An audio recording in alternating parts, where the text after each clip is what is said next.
అందరికీ palak egg curry చూపిస్తాను, చూసేయండి. కావాల్సిన పదార్థాలు: పాలకూరను కొంచెం వేడి నీళ్ళలో తీసేసి పచ్చిమిరపకాయలు కొంచెం సాల్ట్ వేసి మిక్సీ పట్టుకోవాలండి. ఇలా పేస్ట్ వస్తుంది.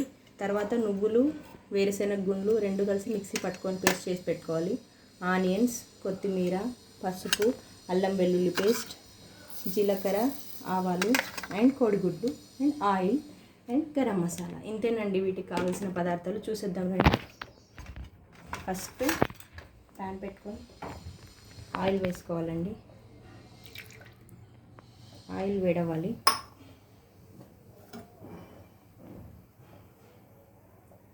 కోడిగుడ్లకు ఘాట్లు పెట్టుకోవాలండి. ఫస్ట్ ఘాట్లు పెట్టుకొని వేయించుకొని పెట్టుకోవాలి ఎగ్స్ని. ఆయిల్లో వేయించుకుంటే స్మెల్ ఉండదు.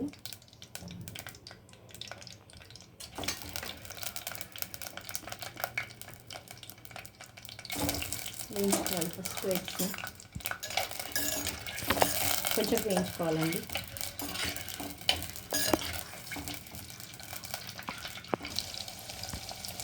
ఇలా వేగాక తీసేసుకోవాలండి. కొంచెం కలర్ మారితే చాలు, మరి ఎక్కువగా మారనక్కర్లేదు.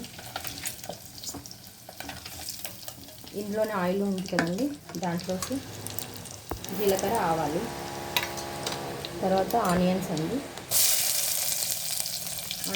ఆనియన్స్ కొంచెం వేగాలండి.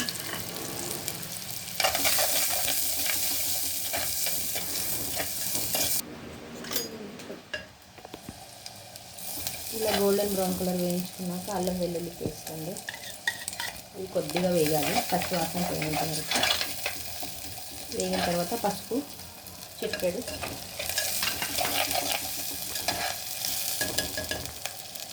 తర్వాత మెయిన్ ఇంగ్రీడియంట్స్ పాలకూర పేస్ట్ పట్టి పెట్టుకున్నాం కదండి, అది వేసేసుకోవాలి. దీంట్లోనే పచ్చిమిర్చి యాడ్ చేసి పట్టేసానండి, సాల్ట్, పచ్చిమిర్చి. ఇది కొంచెం వేగాలి, పచ్చి వాసన పోయేంత వరకు. ఒక 5 మినిట్స్ అన్నా వేగాలండి. కొంచెం పైన నూనె తేలుతూ ఉన్నప్పుడే ఇది వేసేయాలండి. నువ్వుల పేస్ట్ వేసేయాలి. ఒక బౌల్ వేసేసుకోండి. వేసి కలిపేసుకోండి.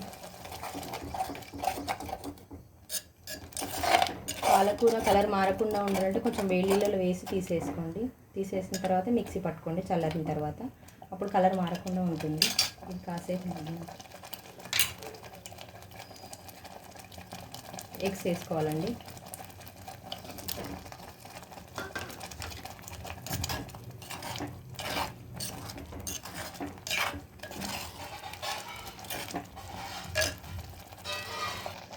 గరం మసాలా చిటికెడంతా వేసుకోండి. వేసేసుకొని కలుపుకోండి ఒకసారి.